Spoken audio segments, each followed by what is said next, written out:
What's going on, all my gamers, all my Honkai Star Rail gamers? So I wanted to make this video talking about the 2.5 story. Now I'm going to be here on the side. As you can see, my wife is right there. She is nomming. She is big on eating.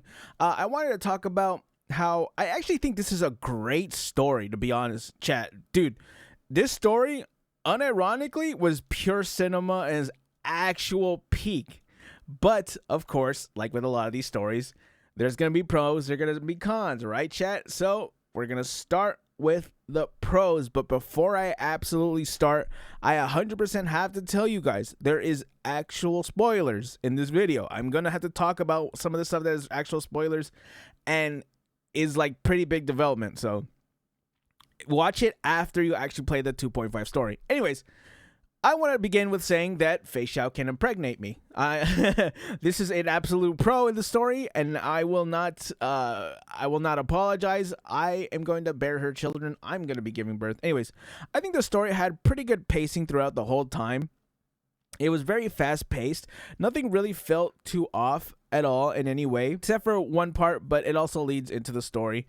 It just seemed like a random halt, but other than that, I think it was a pretty good spacing throughout. You know, there's not a lot of yapping, as you know. Honkai Star Rail. How long was 2.0? Like, or 2.1? Like 7 hours long. So there's not much yapping in here, or there's not like needless yapping, I should say. There's pretty good story and exposition and stuff like that, and I think it just has a good amount. Like, I'm not gonna be like, oh, they talk too much. No, this is pretty good. This story, in my opinion, is almost perfect. You know, this story, it had such an intense feeling to it. There was a lot of graphic themes, let's just say that. People were getting mauled left and right. You know, they have actual pretty tough descriptions to read if you're like squeamish or something like that. But yeah, I think it felt like there were some actual stakes to the story. And, you know, with you and Hule playing cat and mouse, there's like actual sense of being hunted. And then when Feixiao comes into the fray, it feels like you're actually hunting him. So that's something that I think was pretty sick. Now, when we get to this story, you know, I might have to skip here to the end. Actually, no. Before that, I want to talk about how I think Yang Qing and the rest really shine through. So it's not just, you know, everyone else coming and beating everything for them, like, you know, GENUIN or Feixiao. Which Feixiao, you know, towards the end, you have to fight her. I think it was a pretty good spread of importance amongst the characters. Of course, you know, you gotta leave it all to my wife at the end. And I want to say that the Feixiao boss fight was great. First, you have to fight Hule, of course. You know, gotta beat his ass. And I actually died to Hule. No, I didn't. Did I? Yes, I did. I died to Hule one time. I have been dying to these bosses like one time. I don't know why. But Hule was a pretty okay fight. Hule wasn't the best fight, in my opinion. But I think it's because they wanted to save it for Feixiao's fight. You have to fight Feixiao's shadow when she gets taken over by the blood rage, and you have to go inside her mind, and that's where Feixiao gets her storm ruler and then fights herself. I think that's really sick, especially because of the boss fight. It was a little bit confusing to me at the beginning, and it kind of makes me think that this is why they made Apocalyptic Shadow this month the way they did, because it seems like it has the same kind of theme. And I thought the boss fight was amazing. It was pretty sick, especially when you use Feixiao. I think you had to use Feixiao. I don't know. I use Feixiao because I have her, so I've been using her in boss fights a lot because she's Hunt, and Hunt is really good against the bosses. And then after that, they had a pretty funny scene after where they are going around and talking to one of the Vidyadhara. You know, he's been orchestrating all this stuff behind the scenes of all the things that have been happening on I almost said Penacony, that's wrong, on the Lo Fu.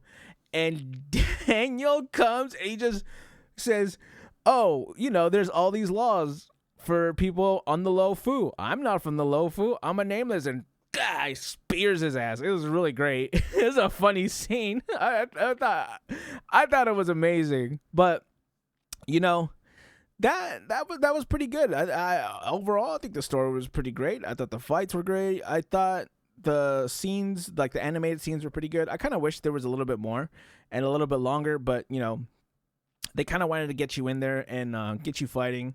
And again, like I said, I will birth Feixiao's children. Now, there are still some cons in this story.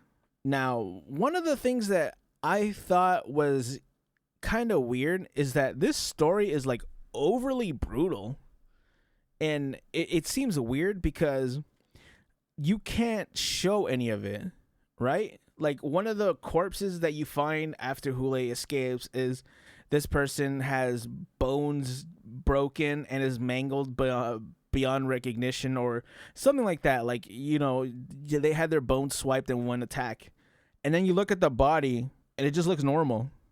And it's like one of the Cloud Knight characters, so she's super thick, just on the ground, and you're just like, okay, I guess she looks just normal. I feel like that the descriptions in this story are super graphic. There's a lot of like blood and people bleeding, and this person had this happen to them, and blah blah blah. I think it seems way over the top for a Honkai Star Rail game in a way that it just seems like wasted dialogue.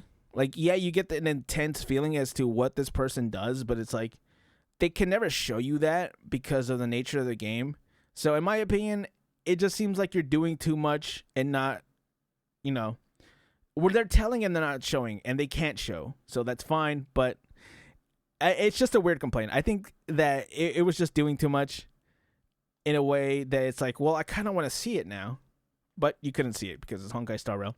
And one thing that I did have not a problem with, but I kind of wished it did have more of a permanent impact, is there's a point where Jiao Cho is attacked by Hule. He's taken hostage, and he is eventually, quote unquote, left to die by Hule, where Hule drinks Jiao Cho's blood.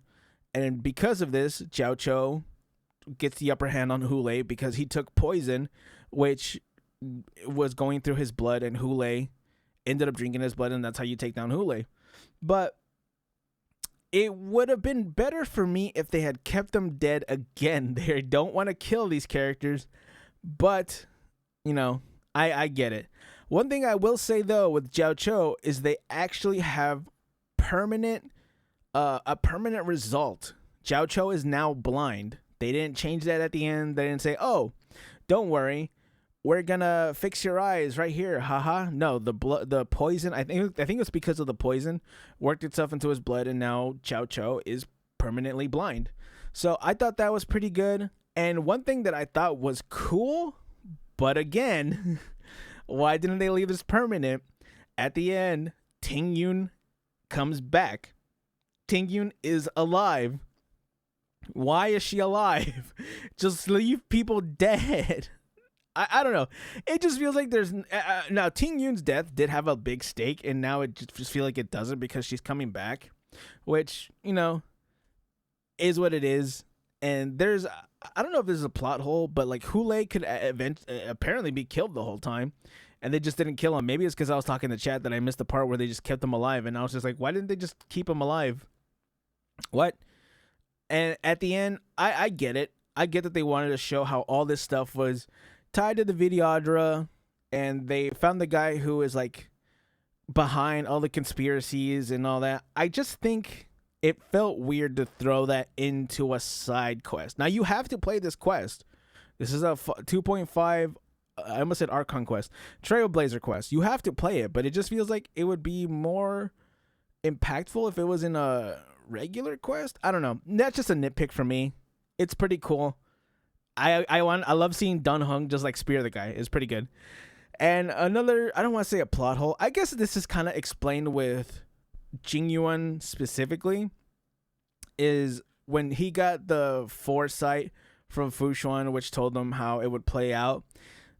They said to leave it to the kids. I just felt like a lot of this Hule stuff would have been played out better had they had, one, if Dun Hung would stop fucking around and permanently transform into Dun Hung Prime.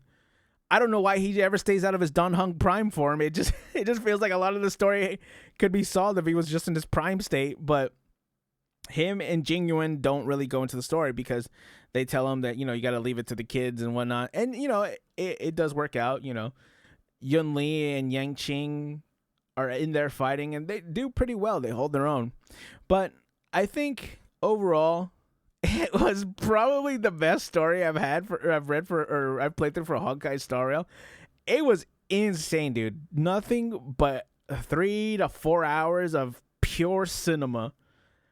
It was great, dude. I wish I could play it again. But let me know what you guys think. Honkai Star Rail 2.5 story. Did you guys enjoy it? Do you guys have any complaints about it? Do you guys have any plot holes in which, you know, you guys wanted to talk about? This is just something that I wanted to talk about. Anyways, chat, comment, like, and subscribe, and I will catch you gamers in the next one. Bye.